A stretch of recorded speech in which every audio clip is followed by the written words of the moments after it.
Gwewe nanga wandyetaaze okwata omukolo gwo nga okwanjula embaga amazaalibwa baby shower kuhinjira n'ebirala bingi nkwanjulira Glosh TV bakafulu b'okuba ebifaananyi n'okwata video era nga wandyetaaze okulanga wamu ne Glosh TV kuba ku namba y'essimu eno noti 75 noti 31 tweyunire oleme kwejjusa.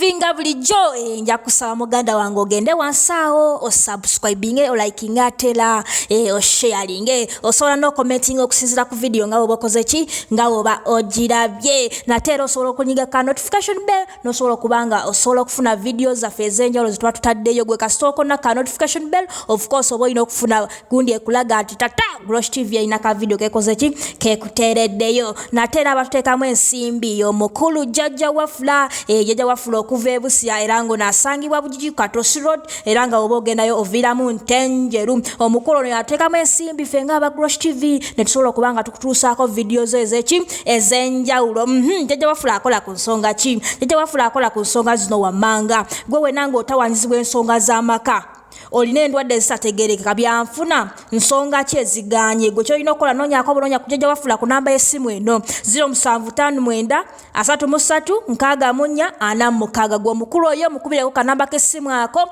ajja kubanga asobola okukwasaganya ku nsonga zo. Nkugambye nti akanamba ke kali 0759 33 64 46 yo mukulu jjajja wafula nkugambye nti ono asangibwa Bugigi Katosi Road era nga oba ogendayo oviramu Ntenjeru gwe kasita otuuka Ntenjeru jjajja wafula oba okoze ki oba omutuuseeko era nyongera okujjukiza nti ekirungi ekiri ku jjajja wafula ono osasula omaze kulabako obanga omaze kuwona kyekirungi kyokka omukulu ono kyakola ki kyalina gwe wenna oba olina ekizibu kyonna nga kikusumbuwa gwe kyolina okukola munoonyeeko buloonya kanamba k'essimu ako gwe kasitooterera bwoti ng'omulyoka okola ki omukolako ekirungi kyalina nkugambye nti osasula omaze kuwona so oyo y'omukulu ateekamu akasente ffe nga ba Glosh TV nesobola okubanga tukutuusaako video zo ez'enjawulo natera ng'oli eyo nga wandyetaaze okubanga olanga naffe aba Glosh TV tulonyeeko kanamba k'essimu kaffe kano 0750 31 akanamba ka Glosh TV gwe wena nga wandyetaaze okuba nti olanga naffe tulonyeeko kanamba k'essimu ako tujja kubanga tukola ki tukukwasaganya gizi wange kuba singo badde ongobeera kiteeza ne music wandibadde omulaba bwe kityo ya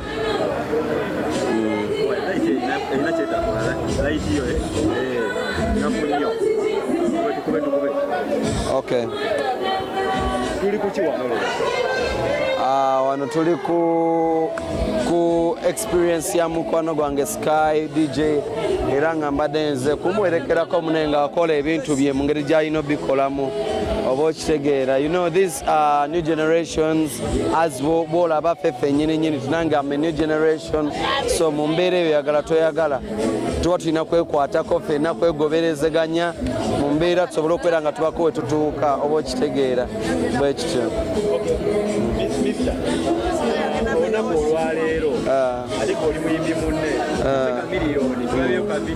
kyayagala oli bw'alwana itsoke ensawo ye kasitemu eyimirira toyinza mugaana bw'obanga olina amaanyi lwaki oba tokuba oba okitegeera kati nze talina maanyi wali ondabyeko nga nwana twogere ku nsonga ya lisiti eyabajjo gye yakola ey'abayimbi omusala gw'abayimbi nti buli muyimbi yagenda mu upgrading omusala ekintu ekyo kirungi okuvayo gwe nga promota okutandika okupimira abayimbi omusimbi gwe balina okuyimbira nze kyenyinza okugamba ekisookera ddala nti tosobola gaana yebase kuloota ng'osobola ogaana yebase okuloota kitegeeza oli wabanga yeebase muleke yeebake so bajjo sina kyakwogera kyala omuleka neebaka kuba ali mutulo aloota so muleka aloote muleka afuluute itsoke yes nze simanyi kyogamba kati nze nenkana na pinki ndozo balaba bano babayita bano ba Lawrence tubatwalanga batwalenga baani mwana muto naye n'ekibeera kire ky'abantu abakulu balaba emyaka egyedda kana bano baloosi twogere ku kifaananyi abantu kye tumanyi nti gwe muntu nnyo nti awaba abakazi yobantabulawo ekyo kikola otya okulaba nti abakazi lwaki bakazi bokka anti always abakazi bakola endongo ya Uganda omukazi waba takwagidde mu ndongo ya Uganda oba weepanka kuba abakazi baleeta abasajja oyingirira endongo oba okitegera so nze nasalawo nemba nga nkola love njerere bwe nagezaako okuba nga akola ekintu ekisuse ku kyala olaba nga abantu aba tebakirya bulungi ate bw'oyimba love ate olima ne lwetambuza lwokka oba okitegera so ndi musajja muyimbi wa love that's why you can see nti abakazi bampagira kuba abakazi balina ekigambo kwagala abasajja just babbi awo wenyini okkiriziganya nekyabakazi okunwanira nga banwanira wiiki ewedde olutolo eriikize nga abawala basobola okulwanagana olw'abasajja no anti kakati kiri bwe kiti ekisooka omusajja kikyakola oyinawa kaira balina kukulwanira oba toyinawa kati bakwagaza ki balina kutula butozi ne bakulekaawo basobola olwanira ekitaliiwo bali bakulwaniddeko ne balwana genda obuze mu history sobola ogende mu history osooka onoonyereza ffe ebibuuzo olyoka obimbuuze bwe kityo akataleke kakimu UPRS siyegira music wa Uganda omusolooza UPRS gye balina n'okusaba omusolo gw'eggwanga gw'abayimbi kuba yegyesera tumanyi wageziraga simanyi sijja kulimba nenga ndabika mwembi ndabika sirimu so ndi awo sibitegera kuba nesereza bwe siziryangako ebbanga lyenyimbidde kwenyini gavumenti yavuddeyo negamba abayimbi balina otandika okuwa omusolo Jovano omusaala lisite yafuluma lisite tetwakulabako erina owomusolo nedda gamba ku lisite yafuluma twakulabako ate nga weyabayi nti abayimbi abasasulwa ssente nnyingi be bagendako Jova naye tumaliremu ssente kyera ssente kizagenda okuwa mu musolo kakati nze nganzi sinatuuka kuwa musolo sinatuuka kuwa musolo nkyali mu bulamu bwa kweyagala bweyagazi lisiti ya Bebe Cool Jova Bebe Cool yakola lisiti omwaka guno gwennyini n'afulumya n'ateekako abayimbi abakoze omwaka guno nti era abasinga kufe lisiti gye tukonsidalinga buli mwaka tusuubirayo lisiti eyiye tugenda okuserengeta wansi ne tutolabawo Jova ate eno Jova ni bwajja eno n'atugamba nti alina hiiti ez'enjawulo okikola otya nze kyenjo bagamba mu bulamu bw'otandika okwagala okugoberera nti competition I'm not a good competitor nze nkola good work bwe nkola good work ne muwa abantu nze fan base yange abaana bato right now gye ntunuulidde kuba ne bwogenda ku YouTube channel n'olaba gundi yange bwetambula line up y'abantu abampagira oluusi ogenda okumaliriza nga abaana bato okusinga whereby tebanaba kubeera nga bafuna amasimu agakabi tebanabeera nga bayingira endongo bakisudiya endongo mu mbeera nti I'm branding my new thing oba okitegeera so sinza kubeera mu list ya Bebe Cool olw'ensonga Bebe Cool ateekayo bantu bayimba dda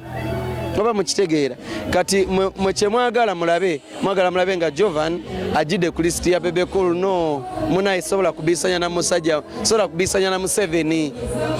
okitegedde ti Museveni musajja mukulu yayimba yakola dde ebintu byedda omusingi gwe yagukola dda kyokka ate nze gweyagala mbisanye naye omusingi nzimba muzimbe right now so tonsaba kye sisobola kukuwa nga tumaliza Jovan projects kyempya zayina zategekedde abawagizi nyingi nnyo wentandika wetugenda just gyenkolera ennyimba zange nenkulaga ku folder emu yokka bweti ate ojja wummula buwummuzi naye tetutabwe tutyo music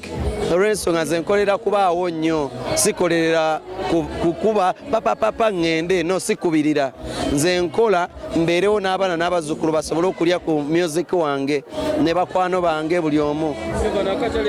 akatalekeka kuba lisiti tuziraba lisiti nyingi emyaka giri ejja gwa twawulira ye yavaayo nti ate nina bebi Jovan. Just baba bakuba. Jovan yankwana kwate bino ka Jovan tubulire mazima. Nze nganze siri musajja mufumbo kye kisooka. Ekyokubiri ndi musajja akyatereza obulamu. Bw'oba otereza bulamu tewali ensonga lwaki ate oba osooka okwataganya eno neno bagamba abikka ebibiri taliira oba okitegeera so sijja kugwirana na mukwano at the same time banjiye eno endongo naye ate eri mukuntwala speed so mba sina ngeri bwe nsobola kubikwasaganya bibiri bwe kityo kale muganda wange.